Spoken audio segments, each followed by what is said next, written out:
Join me, welcome Pastor David Mukisa. He comes from a church called Triple Blessings along Entebbe Road. That's where I met him. We had a discussion and I thought of inviting him here. Pastor, we're so glad to have you. I'm happy to be here too. Thank you so much. So how are you doing personally? We are fine. We are doing good by God's grace. Really? Yeah. Who is Pastor David Mukisa? Pastor David Mukisa is a man who comes from a humble family. Okay. Very humble family. Me, I was born alone. And my father, I'm the firstborn and the last. Okay. My father died when I was young. In fact, I paid for my school fees from primary 3. No. What does it mean? I took care because of... there must be children watching this show. Yes. And they are living that kind of a life. What does it mean? I took care of my mother when I was 12 as a man in the house. Even right now, she calls me her father. I'm her father. She's my mother. I'm my mother's father. Because of the responsibility you took? Yeah, when I was still young. I started working when I was 8. What were you doing? By that time when I was 8, I used to cook this Nairo patch, Empunta. Yeah, I used to cook it in my village. So you would go to school in the morning, primary school now. Yes. You come back in the evening by 4. No games on the way. You leave school, you go home, you change, you remove uniform, you put on your working clothes. You work up to 10 p.m. Primary school, that is primary 4, primary 5. You work from 5 to 4 to 10 p.m. At night. Then very early in the morning by 5, you are in the garden. You have to dig before going to school. Yes. You leave garden by 6, you bathe. You know what it means to bathe in the village. Eh? You just wash down the hand and the head. Then you go. The schools were very far. It was about 5 kilometers from home To school. to school, and you have to walk. Then it became very difficult in a secondary school because the nearby secondary school, it was about 15 miles away from where we used to stay. It became very difficult. But you had passed P7? Very well. So how much was your school fees? And how did you use to gather it? In my primary school, the school fees Because I'm looking at the needs in the home that Yes. you used to take care of. Then saving school fees for yourself. School fees by that time, it was 3,700 Wow. a term. You used to pay a lot of money. It was a lot getting it because I used to work for 200 per day. And now, sometimes they don't pay you ebintu nga tebitambudde bulungi, and even you can understand. Very well. Yes. So I used to keep that money. To make sure that you have school fees at the end of the day. And you buy things at home. You buy salt, sugar, necessity, not everything. And I think it trained me because when I grew up, I became a very good father to my children. Because you had a lot of training. Yes. So how do you become a pastor? Becoming a pastor, I did not think, before becoming a pastor, I did not think that I would give my life to Jesus and be born again. No. I grew up in my religion. I loved my religion. My family members enjoyed the religion. We had priests in my family. So we are coming from that strong background of a religion. The preacher started preaching to me in primary school. I couldn't. And I think someone who changed my life was my teacher. My teacher, he was teaching mathematics in my class. I was in P6 by that time. And he was at St. Joseph Busunju. Okay. He was studying to become a priest. So you hail from that Hoima Road side? Yes. Okay. So time came. I don't know whether he read the Bible or he was preached to, but he was converted. After that, they sent him away from the parish. He came back to his home. Then the family sent him away from the family. The father was like, "We are shaming the family. You know about our background. How do you start being a pastor, a How preacher? how can you become a preacher? How?" So he had this part-time job, maybe to earn his upkeep, because I think in a parish they used to take care of them. So when they send him from the parish, they send him from home, he continued with his work of teaching. So being that I was a jolly person in school, loving person, leading a very group of children in my school, very stubborn, it made him easier to talk to me. Okay. We became friends. You connected easily? Easily we connected, we became friends, we started talking. Then he started reading me the Bible in our leisure time, break time and other time. So one day he convinced me, shortly I was going to give my life to Jesus, but I remembered that I have a team that I lead, I'm the leader. Then I was like, no, it will be bad. When my team knew that I gave my life to Jesus and we had refused, we agreed. So I did not. Giving my life to Jesus, I was in Kampala, working. When I dropped out of school at primary 7, I came to Kampala. I started work. Who brought you to Kampala? My friend. To do what? He told me that there is a job in Kampala.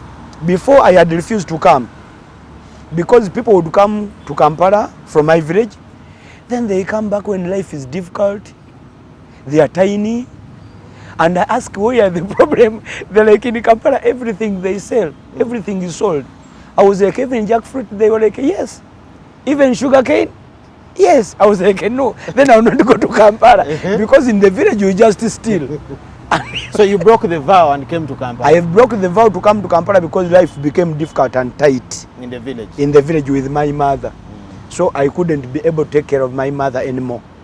Somebody convinced you that there is some work in Kampala? There is some work in Kampala. I told my friend of mine, I was like, I can do everything, but I cannot be a houseboy. I can do everything. So you came? I came. You started working. What kind of work was it? In the beginning I came, I started working at the container village. Container village, now remember, in my village I was cooking fish, frying it. Now at Cooper complex, it was called Cooper Motors by that time. Yes. Now I have come on the charcoal, we are roasting chicken. Problem. How? From fire to fire. How was that a problem? This was better fire in my view. How? You walk from Kawempe to Kampala by feet. You work for 500. In the village it was 200, but no expenditure. Okay. In Kampala it is 500. Now 500, you leave town at around 1 a.m. going to Kawempe. You bought this taxi at cheaper price of 200 by that time. From mini price to Kawempe it was 200 shillings. Now you have got 500. You are going home with the 200. You are going to use another 200 for supper. So the balance is 100 shillings? The balance is 100 shillings. Remember, you have mother in the village waiting for your support, and you are getting 100. So who comes to you and tells you about becoming a pastor and Jesus in general? People started preaching to me, but I couldn't listen to them because in that background, that tiny and short bad background, and this job that I got in Kampala, God helped me in the way. I connected to people. I started working with this man called Mandela. By that time I was a manager to Sports Club Villa. Yes. I worked with him in his hotel. What were you doing there? I first worked as a waiter. Later I became their receptionist. Later I became their purchasing officer. And later I became the receptionist at the hotel because people loved me. I had favor before people, and I was quick to learn. I started speaking some small Lingala, and remember by that time Congolese were coming in many in Kampala. You're a very sharp boy. Very sharp boy. I spoke Lingala. I started speaking small English. I got Kinyarwanda there. I got Swahili. People loved me. So I started working and I got the money. Now people would come to preach to me, and I was like, no, I cannot give my life to Jesus. Maybe people who are going to church, they are in bad condition, they are looking for comfort. Those should be widows, single mothers, you know, people with the challenges. And by that time I was out of challenges. Okay. So, but later, another man preached to me in Kamocha. What broke me down and I gave my life to Jesus was my best friend. He's a prince in Kampala. I used to give him Bible because when you are working in hotel, the Gideon mission, they give out Bibles. Yes, those small blue Bibles. Yes, you put it in the rooms, people to read. So I used to give it to my friend. And for him, he was coming from the background of Seventh Day Adventist. Me, I was Catholic. So he read the Bible, he was converted. He gave his life to Jesus. Then my friends told me, you know what happened? I was like, no. They were like, your friend got mad. I was like, who? The prince. So later in the evening he came and he was putting on a suit with a tie. I asked him, I was like, no, I'm not mad, but I gave my life to Jesus. I was like, they are all the same. We chucked each other for a moment, but later we came back together. So he preached to me and I gave my life to Jesus. So how do you become a pastor to even start a church? Giving my life to Jesus, I was like, I will not tell anybody that I'm converted. Because I thought it is... Do you know why I'm asking you this? Everybody wonders how somebody becomes a pastor. Exactly. We hear different stories. I was in the bed and I dreamed. Some other person will tell you, I was crossing the road, a man stopped me. How did yours come about? No, to become a pastor, you have a call first. It is a calling. So that's why you get a different stories, because people are called in different ways. Okay. So, but it is a call generally to become a pastor. It is a call. Some of us, we are called when we don't want. Me, I do not want. So it is a call. Now, to become a pastor, when you get a call, that's where people do a greatest mistake, and that mistake has caused us a lot, because people, there's something that they don't know. After getting a call or being a pastor, you must go for a training. Okay. Can I repeat that? Tell me.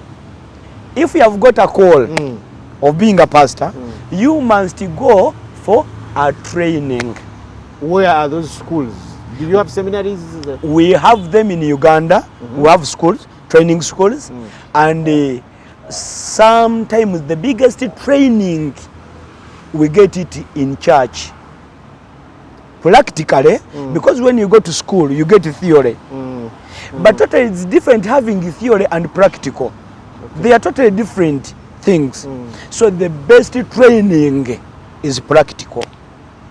So did you go for training? I went for training. I went for theory and I got practical. Where did you go for the theory? Theory, I went to Glad Tidings Makerere. And practically I got it from Victory Church in Deba. That is Pastor Serwada. Dr. Serwada. Why do I talk about practicals? According to the apostles of Jesus, when you study about them, they did not go to school. And when you read the Bible, people are asking, these people, they did not go to school. How did they learn to preach? How did they learn? Their master trained them. Their master trained them by theory and practical. Mzee Serwada trained you? By practical. Practically, someone preach, someone do things before you. So you learn by his preaching and you learn by what he's doing. Okay.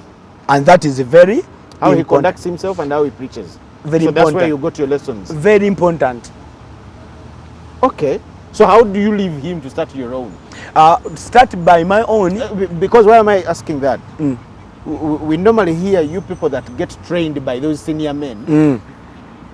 You clash with them, you quarrel with them, then you start your own. Sometimes they fire you, they chase you around, and so when did he fire you? And that is wrong. If you go to start a ministry because you have been fired or crushed, it means you have failed the training. Then you cannot go start. No. If they train someone in army and he fails, he goes out before the official pass out. You cannot. So me, I did not crash with my pastor. We did not quarrel. He did not chase me from the ministry. But the time came again, as I got the first call of becoming a pastor, I got another call of go start another ministry. How do you get these calls? Now, let us look at that one. How do you get this call that go start another ministry? Now, how did you get that particular? The one thing that I want the public to know, the viewers globally to understand, God who used to speak before. Till now, God speaks. God speaks to believers. God speaks to non-believers. They all can bear witness now that some of them get problems when they are doing things. But when they had someone inside telling them not to do. And you have ever heard the people saying, did you hear someone say, yes, yes. That thing that the people call Echintu is God himself. So Echintu came to you and said, go start a church? Echintu came to me and he told me many years back, it was 2005, someone came in my vision. He's like, in 10 years to come, you'll go and start a church on Entebbe Road. And it was like, wake up, I take you and show you where I'll start a church. Someone woke me in the dream. He took me to Entebbe Road. Unfortunately, we did not reach at the ground where I wanted to see. But I woke up by the alarm of the phone when we were at Namulanda. Do you know where SGS is? Yes. That's where I woke up. I was annoyed. I prayed. I went back to sleep. I did not work that day because I wanted that chin to come back and show me exactly the spot. The man did not come back. So I went on Entebbe Road. I visited. I was like a God who would come in the village to do ministry. No people on the road by that time, 2005.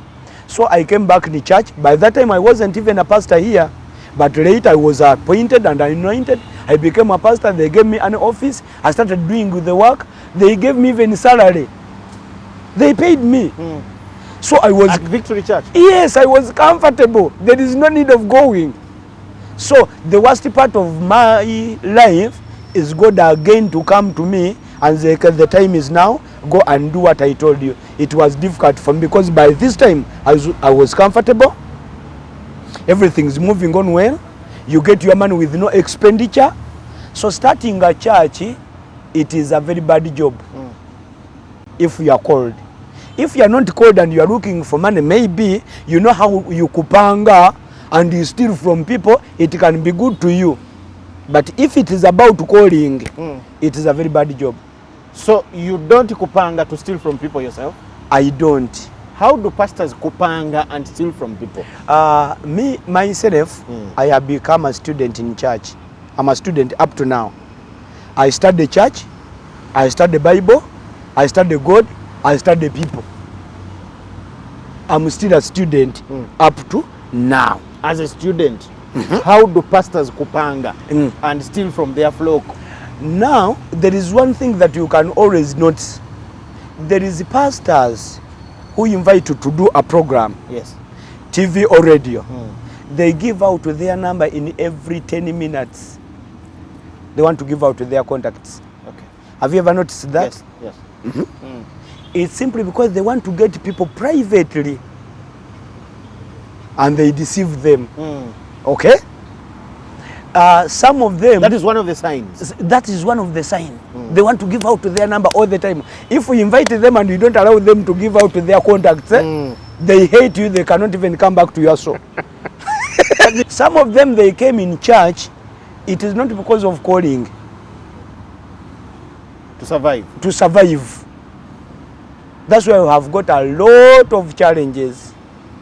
They are survivors. So we are doing serious mission with the survivors. They read numbers. Numbers that are on the scroll for mobile money. Mobile money. What do you think about that? Because it is almost becoming a norm. It has become... We even see it with people that one you would call senior pastors. For mobile money, the number comes 0700000050. So giving out to the numbers, most to pastors who have churches and who have ministry, who have radio stations and TV stations, wouldn't be a problem. But the prompting of people how to give, it is the problem. Because may I believe that someone can give to God. All of us will love God. Yes. May I love God, you love God. Even non-believers love God. I believe that someone would give to God by love. And according to the scriptures that prompting people to give, it says that God loves a cheerful givers. So me, I believe in giving. Me, myself, I'm a giver. Okay. Okay? But the prompting, the push to give, the words pastors use, witchcraft words of scaring, it is wrong. Do you pastors know these things? We know. Why do pastors come up with such gimmicks, such games, such tactics? When you look at this tree, it has leaves. Yes. Okay? Even if we give you assignment to remove these leaves all and you finish them, next month the tree will have another one. Definitely. So before you deal with the leaves, it is better we deal with the roots. So what are the roots for that problem? The roots of that, the Bible says that love of things, it is the root of all sins. Love of material things, okay? It is the root of every evil. Okay. Now, what has prompted that? The tap root, one of the roots, I cannot even say that, but one of the roots, it is the love of materials. You go into competition. In the world, non-believer world, there is competition. About the cars that you are driving, about the clothes that you are putting on, about the shoes. You have competition in the world. And there it is accepted. But competition is not accepted in church anywhere. But that's what we see. That is the root of every evil. But that's what we see. Competition. This is what we know about pastors. A pastor must have a very big, expensive car. Very big. A very beautiful house. A pastor must be very smart. You are already disappointing us. We know pastors for putting on very shining suits, very big watches. So when you say competition is not acceptable, then are you reading from the same Bible with your colleagues? We are reading from the same Bible, but the Bible is like a lake, or a sea, or a river. Why? Because when you go to the lake, what do you go to do there? Collect water, get some of them. fish. So what is the motivation of this person to read the Bible? What are you looking into the Bible? Because everything is there. You can read in the Bible when you want to become a good leader. You can read the Bible when you want to become a bad leader. Okay. And you look for the people who failed in the Bible. You talk about competition. We see Pastor Davis, this man, cameraman of mine here, is a Davis. Pastor Davis and Pastor David competing even on the microphones. You stand in your church and throw at him, he brings back. And what does that talk say about? That is humanity. It is not spiritual. It is not accepted in the Bible.